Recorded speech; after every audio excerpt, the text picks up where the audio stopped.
Ġiet imnedija l-inizjattiva Żomm Tarmix mill-Aġenzija Maltija tal-Ikel li lan ewlieni tagħha u li jitnaqqas il-ħela tal-ikel. Din tnediet waqt konferenza l-aħbarijiet mill-Prim Ministru Robert Abela u fisser din inizjattiva li jiffavur il-ġustizzja soċjali biex jiġu mejjuna persuni jgħixu tajjeb u b'saħħithom flimkien mal-prinċipju ta' sostenibilità. L-inizjattiva mħabbra se tkun fuq il-qafas diġitali tarmix.gov.mt fejn l-Aġenzija Maltija tal-Ikel se ġġib flimkien negozji li jagħtu d-donazzjoni tal-ikel li se jkun qrib skadenza u dan jingħata l-għaqdiet volontarji.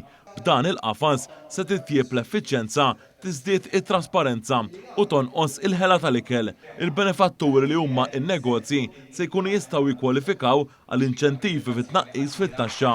Il-pjattaforma diġitali se tipprovdi mekkaniżmu trasparenti u effiċjenti anke permezz tal-intelligenza artifiċjali biex id-distribuzzjoni tal-ikel isseħħ b'mod effettiv u jiġi żgurat li l-għajnuna tasal għand dawk li verament għandhom bżonna.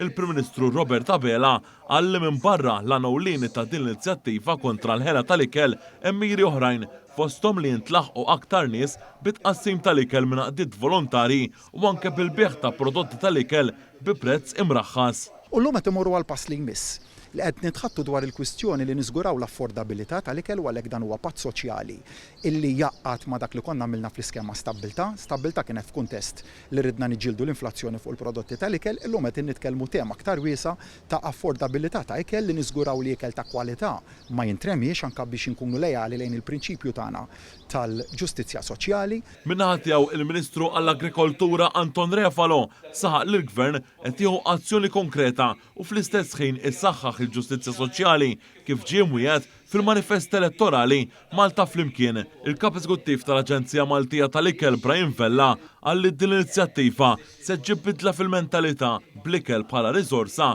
u li taqqat il-komunità aktar flimkien. Waqt it-tnedija ta' din l-inizjattiva ġie ffirma ftehim dwar din l-iskema bejn l-Aġenzija Maltija tal-Ikel, imsieħba soċjali u għaqdiet volontari.